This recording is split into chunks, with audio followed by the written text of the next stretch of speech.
Hello students, welcome to दृष्टि tutorial private limited. दृष्टि tutorial private limited के YouTube channel पर आप सभी का स्वागत है।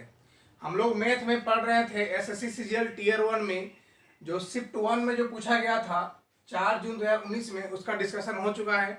आज उसी का हम लोग शिफ्ट 2 लेके आए हैं। ठीक है, तो शिफ्ट 2 का चलिए हम लोग फर्स्ट क्वेश्चन देखते हैं।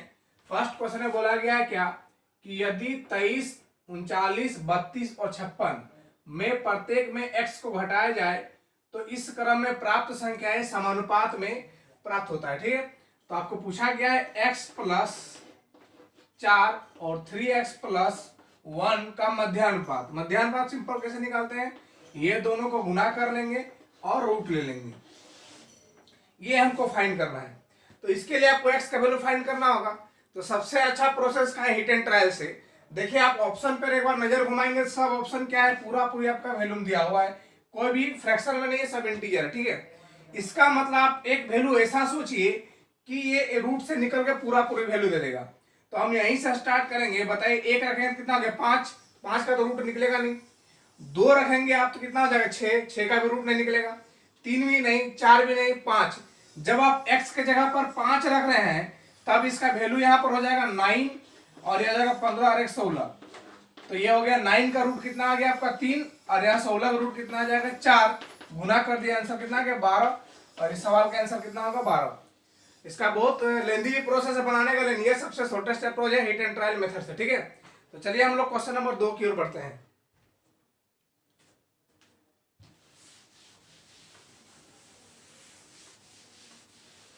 क्वेश्चन नंबर 2 में बोला गया है कि एक निश्चित दूरी 15 किलोमीटर को तय करने में B की तुलना में A को 30 मिनट ज्यादा समय लगते हैं।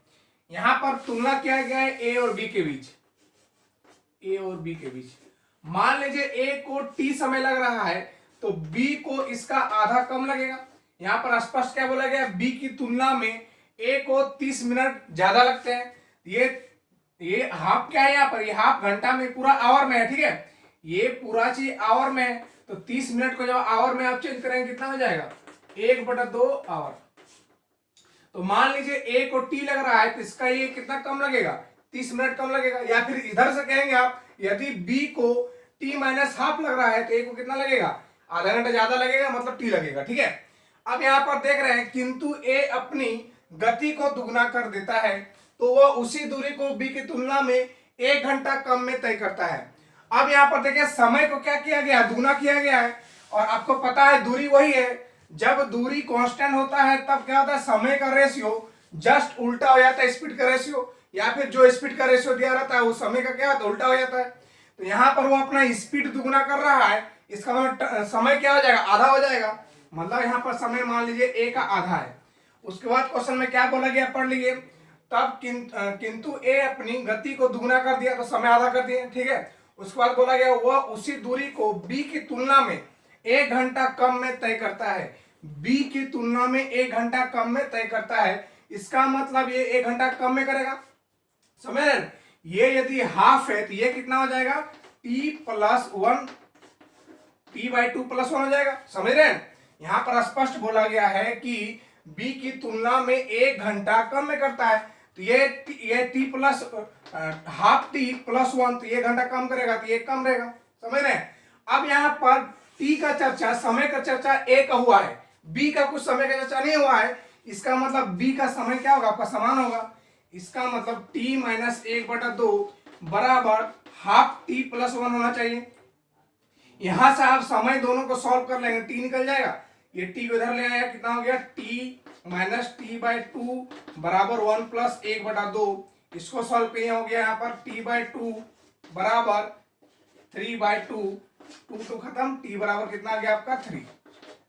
ये T आ गया 3 घंटा। ये T किसका लिए समय है, ये A के लिए है, हमको B के लिए समय चाहिए। तो B के लिए समय आपका कितना दिया हुआ है, T 3 आया है माइनस 1/2। यहां से B का समय निकल जाएगा, तो B का समय निकाल लेंगे आप। 6 में से 1 गया, कितना हो गया 5/2 आवर। B का समय आ गया आपका 2.5 आवर। मतलब उस दूरी को B कितना देरी में तय कर रहा है, 2.5 आवर में। तो B का स्पीड निकालने के लिए दूरी कितना है 15 बाय चाल कितना आ गया 2.5, सॉरी दूरी कितना है 15, और यहाँ पर समय कितना आ गया 2.5, ई पॉइंट हटाएंगे यहाँ 0 लग जाएगा, और यहाँ से 6 बार में कट गया, तो यहाँ पर बी का चाल आ गया 15 किलोमीटर पर आवर। इस सवाल का आंसर कितना आ गया 6 किलोमीटर पर आवर। ठीक है, तो चलिए हम लोग क्वेश्चन नंबर 3 की ओर चलते हैं। चलिए हम लोग क्वेश्चन नंबर 3 को देखते हैं। क्वेश्चन नंबर 3 में क्या बोला गया है, ए बी सी की दक्षताओं का अनुपात, दक्षता मतलब इफिशिएंसी, इफिशिएंसी का रेशियो 4, 5, 3 है। एक साथ काम करने पर वे तीनों काम को 25 दिन में खत्म कर देते हैं।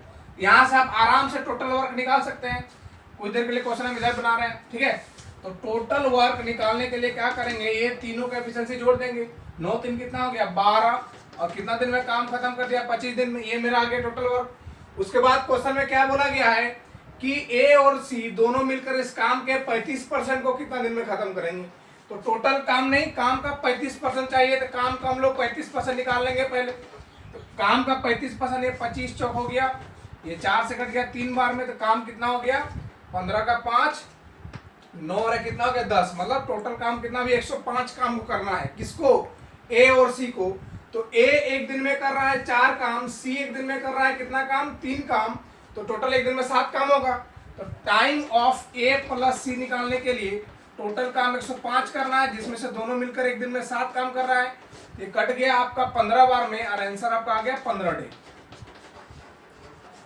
तो इस सवाल का आंसर आपका कितना हो गया, ऑप्शन नंबर बी 15 डे। बहुत आसान क्वेश्चन था। चलिए हम लोग नेक्स्ट बढ़ते हैं क्वेश्चन नंबर 4 की ओर। क्वेश्चन नंबर 4 बहुत अच्छा क्वेश्चन है, very good question. Question number 4 में बोला गया है कि त्रिभुज एबीसी ओ केंद्र वाले वृत्त के अंदर अंतर्गत है। ठीक है, जैसे मान लीजिए एक सर्कल है,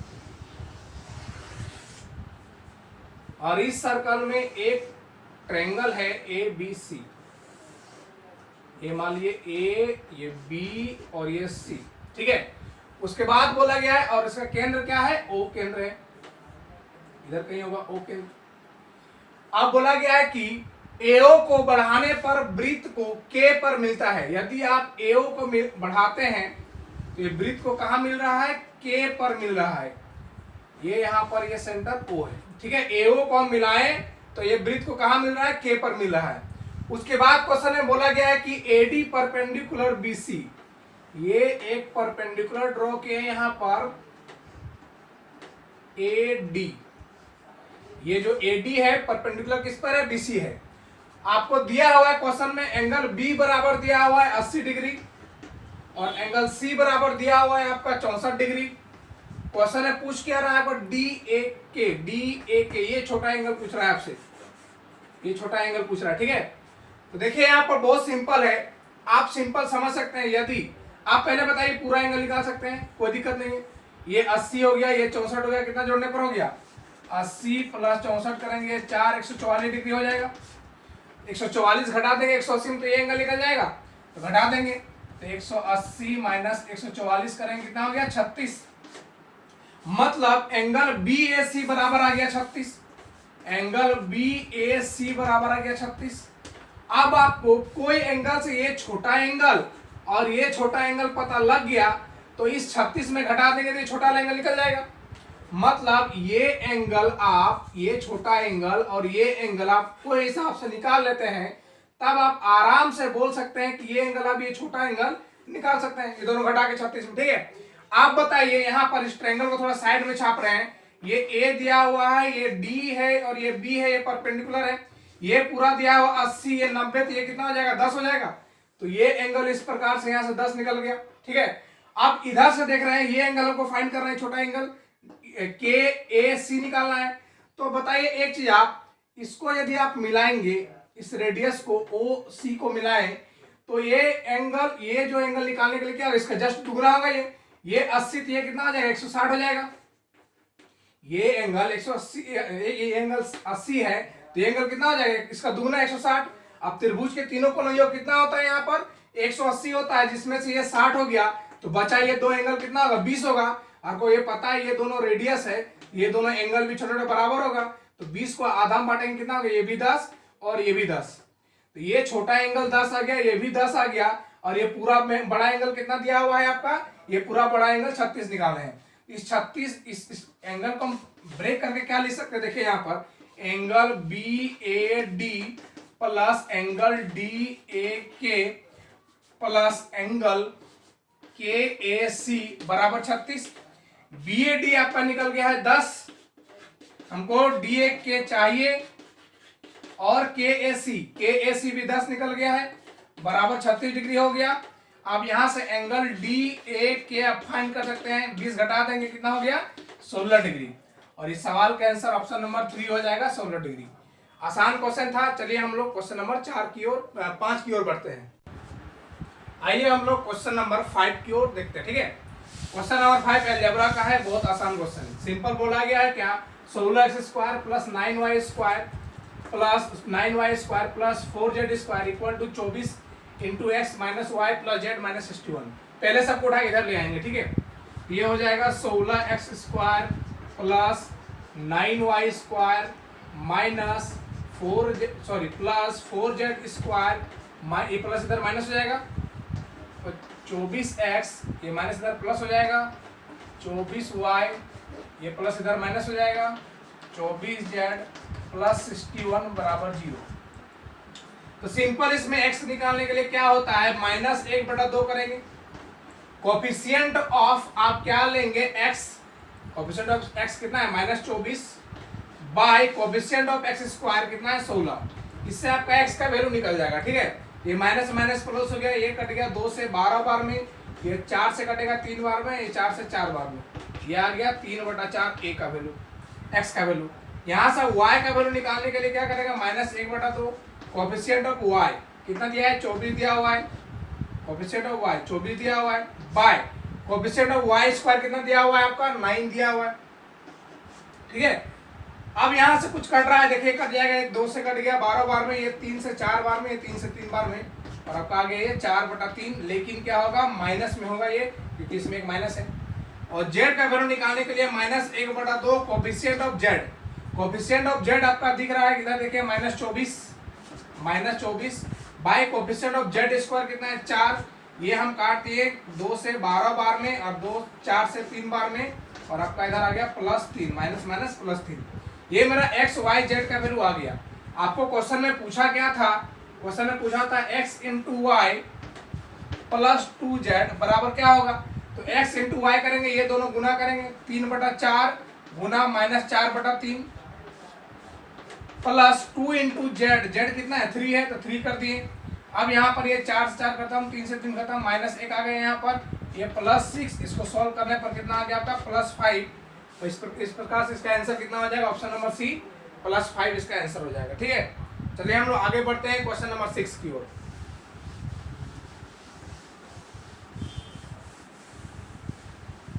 क्वेश्चन नंबर 6 भी बेसिक क्वेश्चन है, कुछ इसमें है नहीं। क्वेश्चन नंबर 6 से बोला गया है क्या, रेनू जो है, रेनू एक वस्तु को 1240 रुपए में खरीदी और 25% घाटे पर बेच दिया। तो बताइए 25% घाटा पर बेच दिया, तो पहले बताइए 25% का फ्रैक्शन वैल्यू कितना होता है, 1/4।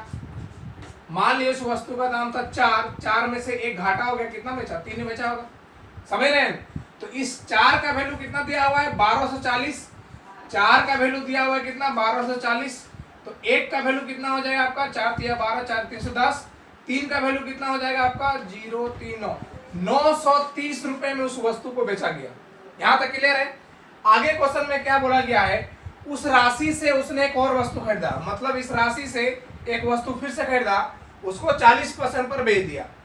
अब देखें यहाँ पर 40% का फ्रैक्शन वैल्यू देख रहे हैं, तो यहाँ पर आ गया 2/5, मतलब इसको प्रॉफिट हुआ है, तो 5 रुपया दाम था, 5 में से 2 प्रॉफिट हो गया, कितना हो गया 7 हो गया, 5 में खरीदा 7 में बेचा। अब ये 5 है क्या, ये 5 किसके बराबर है 930 के बराबर है, इस 5 का वैल्यू हो जाएगा 930, 1 का वैल्यू कितना हो जाएगा आपका 930/5, और 7 का वैल्यू निकालने के लिए क्या करेंगे 7 गुना कर देंगे, ये 5 से 2 बार में कट गया, 14 गुना 93 कर लेंगे आप लोग, 93 गुना 14, तो 14 42, हाथ में 4, 14 में 126, 126 और 4 कितना हो गया आपका 126 और 4 कितना हो गया आपका 130। अब देखिए वो वस्तु खरीदा कितना था 1240 में खरीदा था, फाइनली उसको आया कितना 1302 आया। समझ रहे ना, वस्तु खरीदा था 1240 में, फाइनली इसको मिला कितना 1302 में। बताइए कितना प्रॉफिट हो रहा है, यहाँ पर स्पष्ट दिख रहा है प्रॉफिट आपको। प्रॉफिट यहाँ से आपका हो रहा है, इसमें घटा देंगे 1240 को घटा दिए कितना हो गया, ये 2 हो गया और 10 में से 62, टोटल प्रॉफिट कितना हो गया 62 हो गया। 62 प्रॉफिट हुआ किसमें से 1240 में से, गुना कर देंगे 100, ये निकल जाएगा इसका टोटल प्रॉफिट। इसको सॉल्व कर लेंगे आप लोग, जैसे ही आप सॉल्व करेंगे यहाँ पर ये कट जाएगा 1 0 0, ये आपका कट गया 2 बार में और ये कट गया आपका 5 बार में, तो ऑल ओवर प्रॉफिट आपका 5% का आ गया। ठीक है, चलिए हम लोग आगे बढ़ते हैं क्वेश्चन नंबर 6 की ओर। चलिए हम लोग क्वेश्चन नंबर 6 का डिस्कशन कर लिए थे, हम लोग क्वेश्चन नंबर 7 की ओर बढ़ते हैं, जो कि बोर्ड मास का क्वेश्चन है, आसान है। देखिए बोर्ड मास से पहले किसका काम करते हैं, ब्रैकेट, फिर ओ ऑफ का, इस तरह हम लोग जानते हैं, बेसिक चीज है। तो यहाँ पर ये 5 है, इसको गुना हम चेंज कर देंगे। अब देखिए एक का है तो ये पहले दोनों काम होगा, ये दोनों गुना करेंगे कितना 25, ये हो गया 1/25। ठीक है, फिर यहाँ पर गुना है तो गुना लिख दिए +2, फिर यह भागा को हम गुना में चेंज कर दें, एक का काम करेंगे कितना हो जाएगा 1/4 हो जाएगा। फिर ये हुआ गुना 5 और इधर से ब्रैकेट का सॉल्व करेंगे कितना हो गया 3, तो -3, ये फिर यहाँ पर भागा गुना में चेंज कर दिया कितना हो गया 1/6, फिर गुना 2। इसको सॉल्व कर लेंगे आंसर आ जाएगा। ठीक है, ये आपका 5 बार में कट गया तो ये हो गया आपका 2/5, प्लस ये आपका 2 बार में कट गया तो हो गया 5/2, माइनस ये आपका 2 बार में कट गया और ये पूरा पूरी कट गया। तो इस प्रकार से ये 1 हो गया। अब यहाँ पर एलसीएम कितना आ रहा है 10 एलसीएम आ रहा है, तो ये 5 मतलब ये हो गया 4 + 25 - 10, सॉल्व करेंगे ये हो गया आपका 29, 29 में से 10 गया कितना हो गया 19, 19/10। इस प्रकार से इस क्वेश्चन का आंसर हो गया सी नंबर 19/10। आसान क्वेश्चन था बोर्ड मास का। अब चलिए हम लोग क्वेश्चन नंबर 8 की ओर बढ़ते हैं। Question number 8, question number 8 same pattern पे हम लोग शिफ्ट 1 में क्वेश्चन किए थे, उसी पैटर्न पर ये क्वेश्चन है। बस एक आसान ट्रिपलेट याद होना चाहिए। जैसे यहाँ पर दिया हुआ है cos θ बराबर 2p/1 + p², और आपको पता है cos θ का फॉर्मूला क्या होता है b/h होता है, मतलब b हो गया 2p और h हो गया 1 + p²। तो आप बताइए p 1 - p² हो जाएगा, ये ट्रिपलेट याद होना चाहिए। क्या बताया थे पिछला क्लास में 2p 1 + p² और 1 - p²। हम बोले थे ये दोनों में से कोई भी हो सकता है लंब और आधार, और ये होता है कर्ण फिक्स। तो यहाँ पर हाइपोटेनस कितना दिया है 1 + p², काम नहीं है क्योंकि हमको पूछा क्या है tan θ। तो tan θ बराबर क्या होता है p, तो इनमें से p कौन सा होगा बताइए आप। यहाँ पर आप देख लिए b 2p है, तो p कौन सा हो जाएगा 1 - p² हो जाएगा, p परपेंडिकुलर बाय b कितना आ जाएगा 2p। इस प्रकार से आपका ऑप्शन नंबर जो है सी नंबर, इसका सही आंसर होगा option number C 1 - p² 2p। बस ये ट्रिपलेट आपको याद होना चाहिए, और इसमें से ये h फिक्स होता है, ये भी याद होना चाहिए। ठीक है, चलिए हम लोग आगे बढ़ते हैं क्वेश्चन नंबर 9 की ओर। क्वेश्चन नंबर 9 में बोला गया, ये भी तो एकदम बच्चा वाला क्वेश्चन है। बोला गया त्रिभुज ABC और DEF दोनों समरूप है। त्रिभुज ABC का क्षेत्रफल दिया हुआ है 100 और त्रिभुज DEF का क्षेत्रफल दिया हुआ है 49। ठीक है, उसके बाद बोला गया है त्रिभुज ABC का शीर्षलंब दिया हुआ है 5, शीर्षलंब मान लिया हम H1 मान रहे हैं ABC का हाइट, और उसके बाद बोला गया है क्वेश्चन में कि DEF का संगत शीर्षलंब करस्पॉन्डिंग हाइट निकालना है DEF का। ठीक है, तो इसका करस्पॉन्डिंग हाइट हम मान लिए H2। आप बताइए कोई भी दो सिमिलर ट्रायंगल में लेंथ क्वांटिटी स्क्वायर करते हैं तो किसका रेशियो आता है, एरिया का आता है। तो लेंथ हाइट का है, लेंथ क्वांटिटी इसका स्क्वायर कर देंगे, रेशियो किसका आएगा, एरिया का आएगा। आप इसको उठा के इधर ले जाएंगे, इस स्क्वायर रूट, इस स्क्वायर को इधर लेंगे क्या हो जाएगा, स्क्वायर रूट हो जाएगा। H1/H2 बराबर √100/49। आप बताइए यहाँ से H1 जो दिया हुआ है कितना दिया हुआ है आपका 5 दिया हुआ है, बाय H2 हमको फाइंड करना है। ये हो गया आपका 10/7, ये 5 से कट गया 2 बार में, तो H2 बराबर यहाँ सबका हो गया 7/2, यानी कि 3.5 सेंटीमीटर जो कि ऑप्शन नंबर आपका डी नंबर में दिया हुआ है 3.5, जो कि बहुत आसान क्वेश्चन था। चलिए हम लोग क्वेश्चन नंबर 9 की ओर बढ़ेंगे। ठीक है,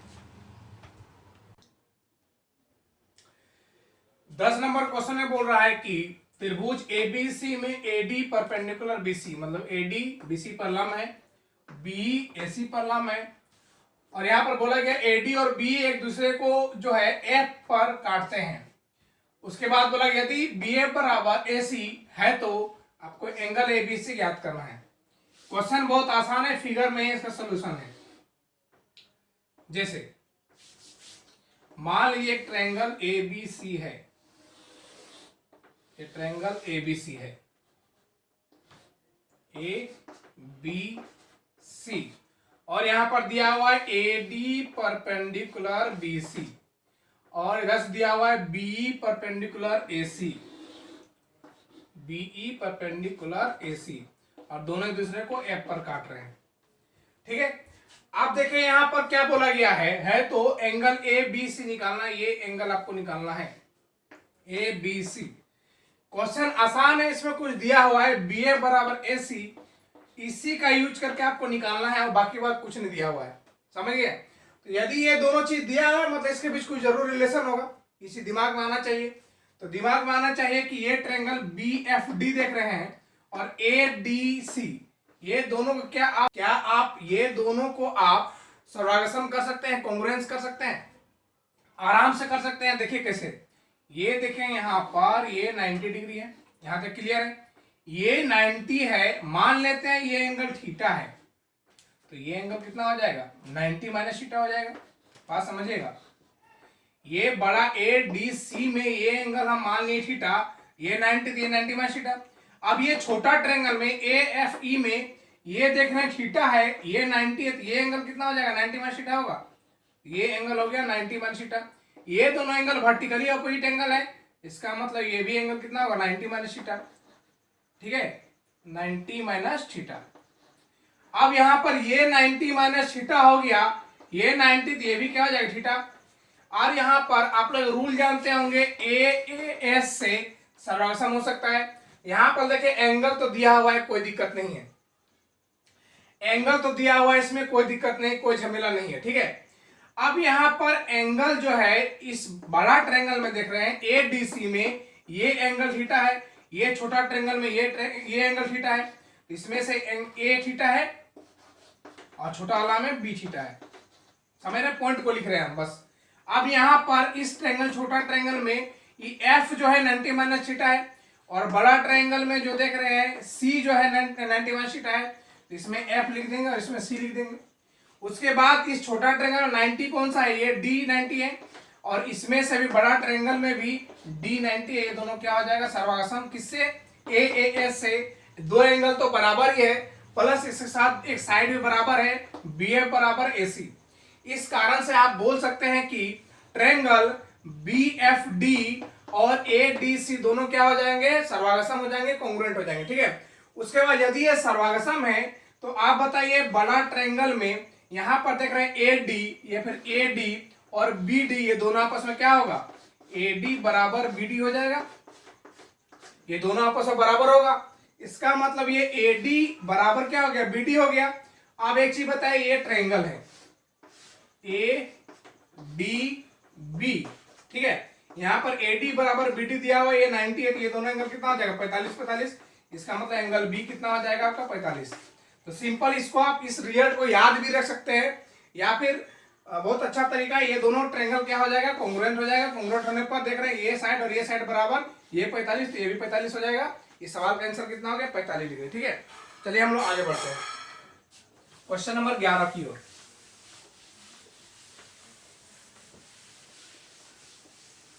क्वेश्चन नंबर 11,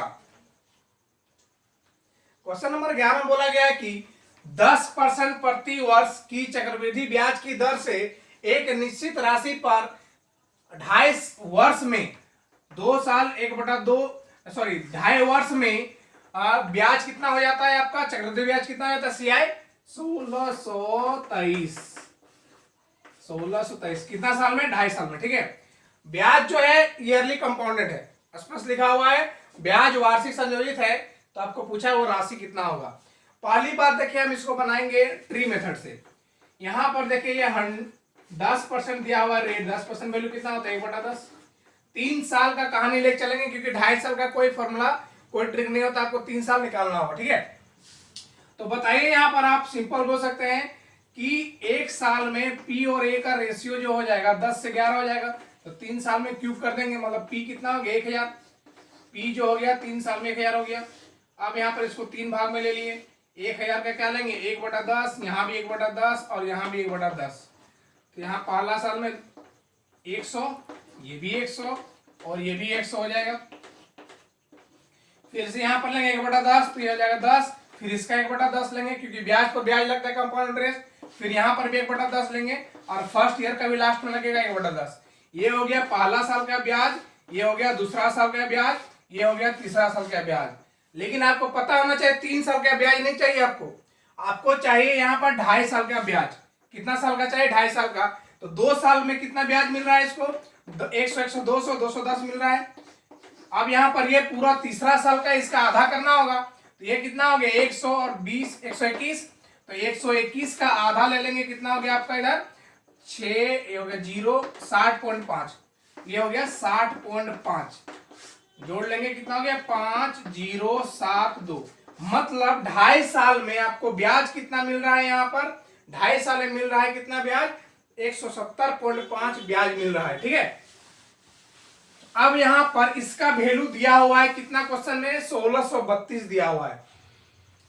27.05 का वैल्यू दिया हुआ है 1632, तो एक का वैल्यू निकाल लेंगे 1632 बटा 27.05। आपको पूछा गया था पी कितना है, प्रिंसिपल राशि कितना है, तो पी 1000 था, तो 1000 का वैल्यू निकालने के लिए क्या करेंगे 1000 गुना कर देंगे आप, तो 1000 गुना करेंगे पॉइंट हटेगा 1 जीरो और लग जाएगा। ये 5 से काट देंगे हम, 5 से 5 बार में कट गया ये, और 5 25 2 हो गया 5 24 5 के 5, ये 5 से काटेंगे इधर 2000 बार में कट जाएगा।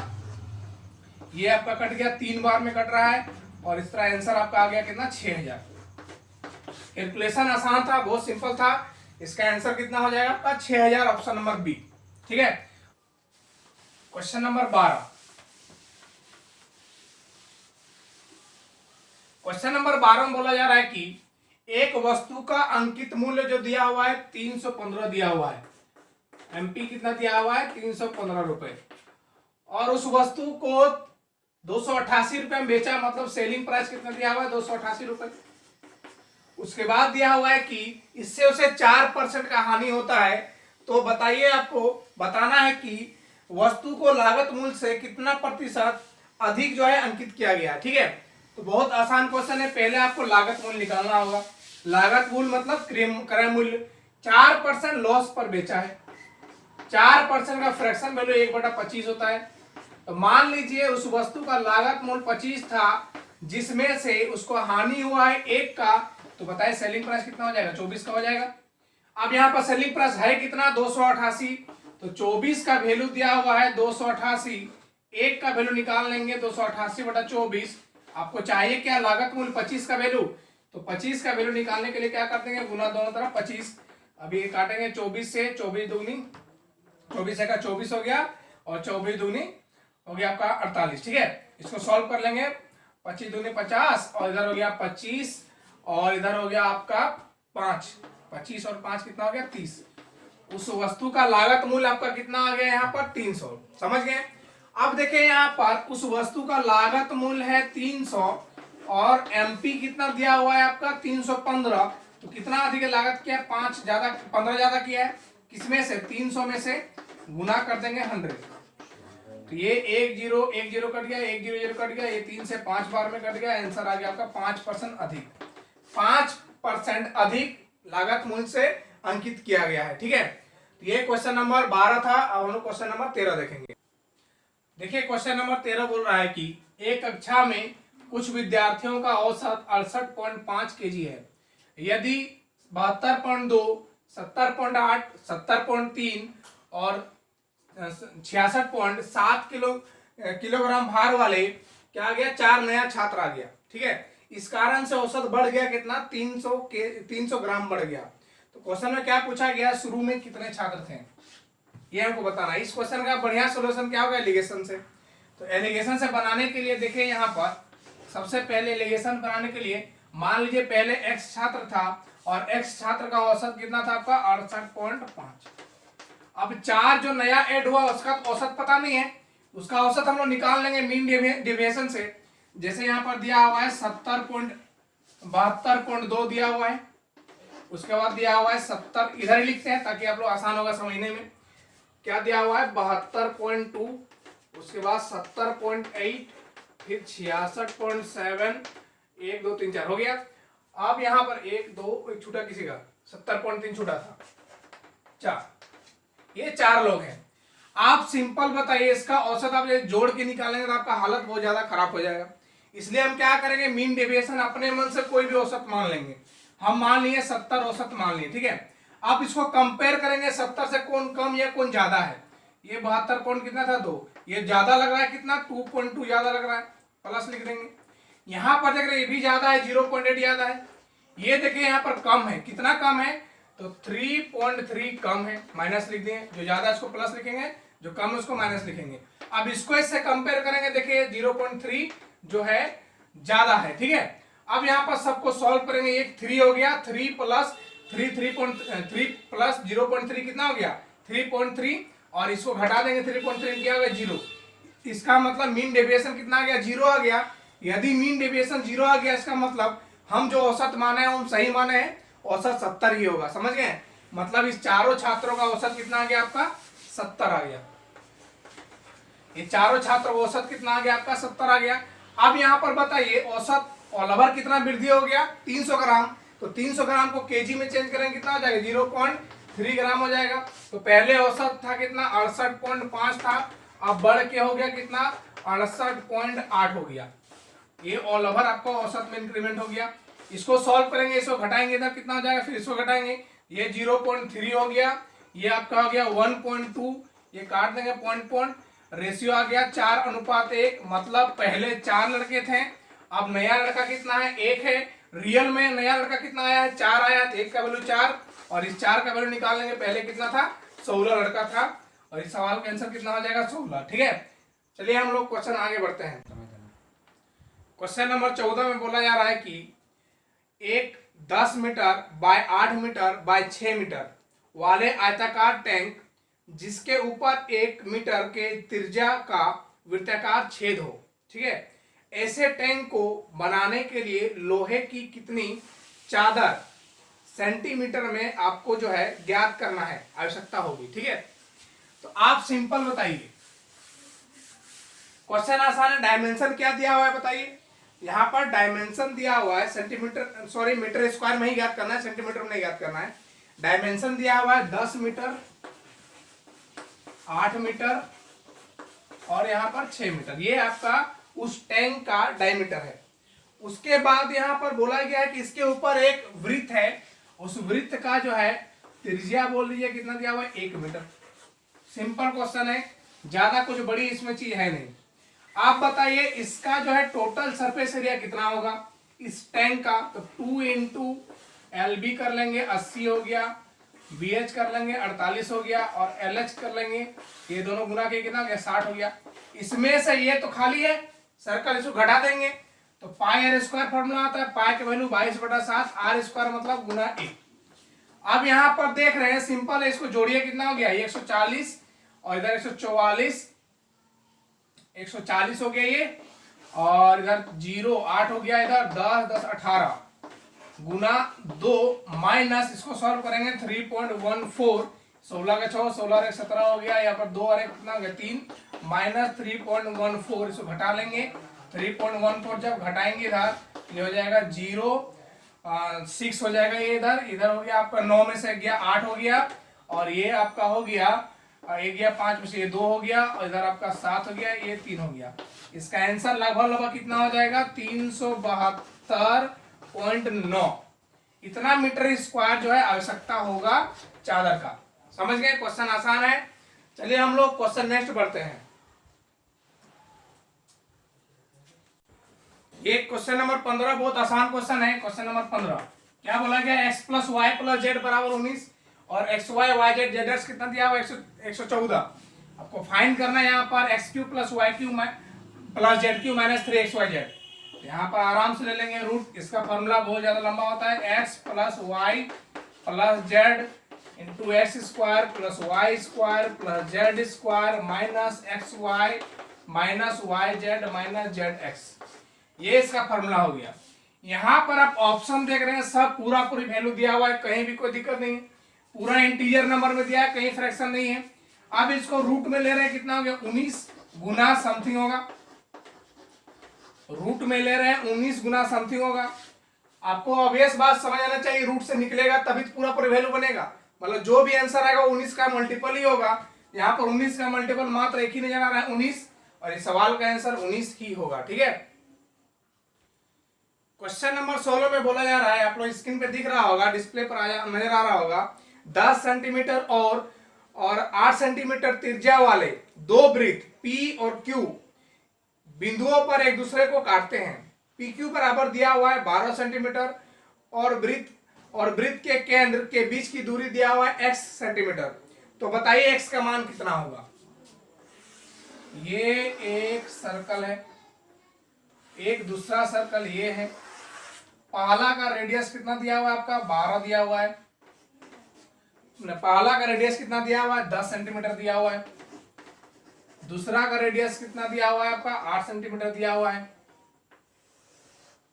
ठीक है, और ये दोनों बीच की दूरी दिया हुआ है x, ये पूरा दूरी दिया हुआ है x, और इसको ये P पर कट कर रहा है, इसको Q पर कट कर रहा है, और इस दूरी पूरा ये PQ कितना दिया हुआ है 12, ये ऑटोमेटिक हाफ हाफ होता है, कितना हो गया 6, ये भी 6। समझ गए यहाँ पर। अब आगे देखें, यहाँ पर ये एक राइट एंगल ट्रायंगल हो गया, ये मान लीजिए कुछ भी पॉइंट मान लीजिए A और B इसका सेंटर मान लीजिए, तो यहाँ पर और इस कटिंग पॉइंट को मान लेते हैं हम M। तो PMA एक राइट एंगल ट्रायंगल, ये 6 दिया हुआ है 10, तो ये दूरी कितना हो जाएगा 8, क्योंकि हमको x का वैल्यू चाहिए। तो यहाँ पर AM हो गया 8, ये दूरी निकाल लेंगे तो मेरा काम हो जाएगा। तो बताइए एक राइट एंगल ट्रायंगल, इधर PMB एक राइट एंगल ट्रायंगल है जिसमें से इसका h दिया हुआ है, तो 8 स्क्वायर कर देंगे, माइनस कर देंगे उसमें 6 स्क्वायर, तो 64 में से 36 घटा देंगे आप लोग बहुत आराम से, कितना हो जाएगा ये 28। तो 28 में से 2 निकल गया, अंदर आ गया 7, मतलब यहां पर ये लेंथ आ गया 8, तो हमको निकालना x बराबर 8 हो गया, और ये लेंथ कितना हो गया MB कितना हो गया 2 प्लस √7, ये हो गया 8 प्लस 2 इंटू √7 का वैल्यू कितना होता है 2.64, 2.64। तो 8 प्लस इसको गुना कर रहे हैं, कितना हो गया इधर ये 8 हो गया, 12 और कितना 12 का 2 हो गया, और 2 4 1 5 हो गया, जोड़ेंगे कितना हो गया 13.28, मतलब 13.3 इस सवाल का आंसर हो गया लगभग। ठीक है, चलिए हम लोग आगे बढ़ते हैं। क्वेश्चन नंबर 17 में ट्रिगोनोमेट्री का क्वेश्चन है sine theta minus 2 sine cube theta by 2 cos cube theta minus cos theta का होल स्क्वायर प्लस 1 हो, तो आपको इसका सरल करना है। और यहाँ पर बोला गया theta equal to 45 degree, theta जो है 45 नहीं होना चाहिए। इसका ऑप्शन पर नजर घुमाएंगे तो ऑप्शन दिया हुआ है, first option 2 cosec theta, second option दिया हुआ है इसका cot square theta, third option दिया हुआ है टेन स्क्वायर थीटा, और फोर्थ ऑप्शन दिया हुआ है सेक स्क्वायर थीटा। यहां पर थीटा के वैल्यू को 45 नहीं रखने बोला है, ये जरूरी नहीं 45 नहीं रखेंगे, दूसरा वैल्यू रखेंगे। यदि आप 0 रखते हैं इस थीटा का वैल्यू, जैसे ही आप 0 रखेंगे यहाँ पर, तो ऊपर वाला टर्म का वैल्यू क्या हो जाएगा, यहाँ पर ये 1 हो जाएगा, 0 हो जाएगा, और ये 0, तो 0 माइनस 0 0 हो गया। नीचे ये cos 0 वैल्यू कितना होता है आपका 1 होता है, तो 2 माइनस 1 1 हो गया, तो 1, ये पूरा टर्म का वैल्यू मतलब कितना आ गया 0 हो गया, 0 बाय 1 आ गया, कितना हो गया 0। हम थीटा बराबर 0 पुट कर रहे हैं। ठीक है, अब यहाँ पर इधर 0 प्लस 1 कितना आ गया 1, जिस ऑप्शन में आपका 1 देगा वही आंसर सही होगा। ठीक है, तो यहाँ पर देख रहे हैं ऑप्शन में, यहाँ पर फर्स्ट ऑप्शन है कोसेक स्क्वायर थीटा, इसमें 0 वैल्यू रखेंगे, कभी 1 नहीं देगा, ये भी 1 नहीं देगा, ये भी 1 नहीं देगा, एक ही ऑप्शन देगा, option number 4 sec square theta. इसका आंसर हो जाएगा सेक स्क्वायर थीटा। चलिए हम लोग क्वेश्चन नंबर 18 की ओर बढ़ते हैं। क्वेश्चन नंबर 18 सेम ट्रिगो का ही क्वेश्चन है। बोला गया थीटा का वैल्यू जो है 0 से बड़ा है और 90 से छोटा है, ये क्वेश्चन में दिया हुआ है। उसके बाद दिया हुआ है क्या, cos स्क्वायर थीटा बराबर 3 time cot square theta minus cos square theta. ठीक है, हाँ ये क्वेश्चन है। चलिए अब यहाँ पर देख रहे हैं, इसको सॉल्व कर, एक लाइन सॉल्व कर दिए। क्या हो गया, cos स्क्वायर थीटा बराबर 3 cot square theta minus 3 cos square theta. Solve करेंगे, ये हो गया 4 cos स्क्वायर थीटा बराबर 3 cot स्क्वायर थीटा। अब यहाँ पर आप बहुत आसान से कर सकते हैं, यहाँ पर थीटा वैल्यू रख सकते हैं आराम से। थीटा वैल्यू क्या रखेंगे कि सेटिस्फाई कर जाएगा। यहाँ पर बोला गया 0 से बड़ा 90 छोटा, मतलब आप 30, 45 और 60 रख सकते हैं। तो हम पहले 60 से स्टार्टिंग कर रहे हैं उल्टा, ठीक है। तो 60 कोई भी वैल्यू रख सकते हैं, आपका मर्जी, कोई ज्यादा टाइम लगेगा रखने में। 60 रखेंगे तो कितना हो जाएगा, 1/2 तो 1/4, 4 4 खत्म, 1 हो गया। कोट 60 डिग्री वैल्यू होता है 1/√3, इसका स्क्वायर करेंगे 1/3, 3 खत्म, और यहाँ पर 1 1 दोनों तरफ आ गया, मतलब थीटा बराबर हम कितना रख दिए 60। अब आपको फाइंड क्या करना है, 1/2 sec theta, 1/2 sec theta plus sine theta, ये पूरा का क्या इनवर्स फाइंड करना है। तो आप थीटा बराबर 60 रखे हैं, तो बताइए कोसेक थीटा सेक थीटा बराबर कितना हो जाएगा। जब थीटा 60 होता है सेक थीटा 2 होता है, तो 1/2 इंटू 2 हो गया इधर, प्लस इधर हो गया आपका साइन 60 डिग्री वैल्यू कितना होता है √3/2, ये हो गया इनवर्स में -1। इसको सॉल्व करेंगे, ये 1 हो गया, पूरी सॉल्व करेंगे कितना हो गया 2 प्लस √3/2। आप देखेंगे ऑप्शन इस तरह नजर नहीं आएगा आपका, पहले इसको चेंज करना होगा, उल्टा देंगे इसको, तो उल्टाएंगे तो क्या हो जाएगा, ये 2/2 प्लस √3। इसको रेशनलाइजेशन करेंगे तो क्या हो जाएगा इधर, ये हो जाएगा 2 इंटू 2 प्लस ये हो जाएगा आपका, रेशनलाइज करेंगे तो 2 इंटू 2 माइनस √3 बाय नीचे 1 हो जाएगा, और आंसर हो गया 2 इंटू 2 माइनस √3। समझ गए, तो इसका आंसर हो गया 2 इंटू 2 माइनस √3। चलिए हम लोग आगे बढ़ते हैं। आइए हम लोग क्वेश्चन नंबर 19 देखते हैं। 19 नंबर क्वेश्चन बोला जा रहा है कि 8 अंकों की संख्या दिया हुआ है 7 8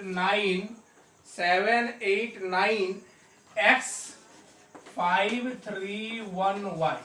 ये 8 अंकों की संख्या आपका दिया हुआ है, जो कि 72 से डिविजिबल है, 72 से पूरी भाग लग रहा है।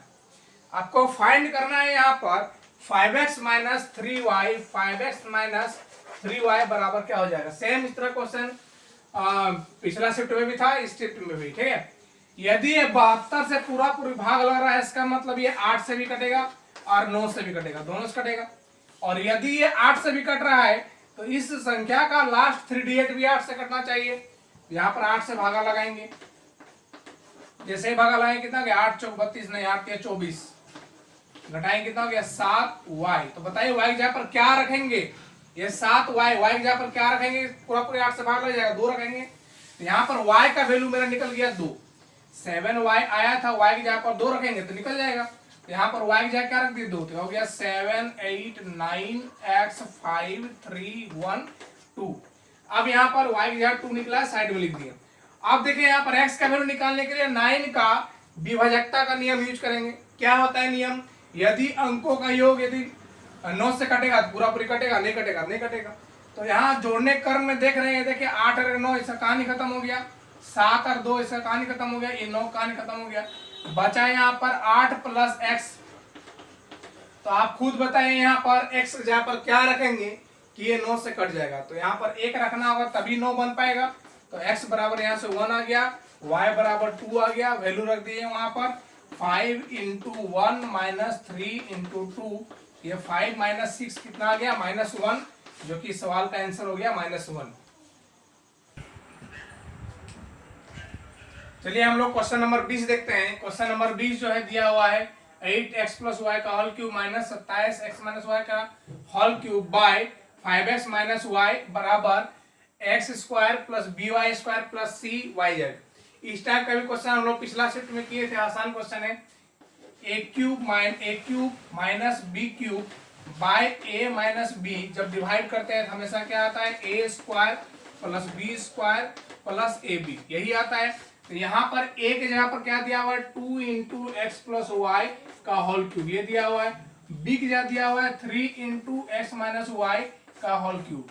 अब जब a माइनस बी करेंगे तो इस टर्म का वैल्यू आ जाएगा 5y माइनस एक्स, ये टर्म पूरा कट जाएगा, बचेगा बस ये टर्म, क्या बचेगा, a स्क्वायर, मतलब इस टर्म का स्क्वायर करेंगे कितना, 4x प्लस वाई का whole square plus B square मतलब 3x माइनस वाई का whole square plus A B मतलब 2 इंटू 3x माइनस वाई और x प्लस वाई बचेगा। ठीक है, यहां से देखिए सॉल्व करते हैं इसको, ये इसके बाद आसान बन जाएगा, क्या ये हो जाएगा 4x square A square plus B square plus 2ab 2 into X Y plus 9 into A square plus B square minus 2xy हो गया।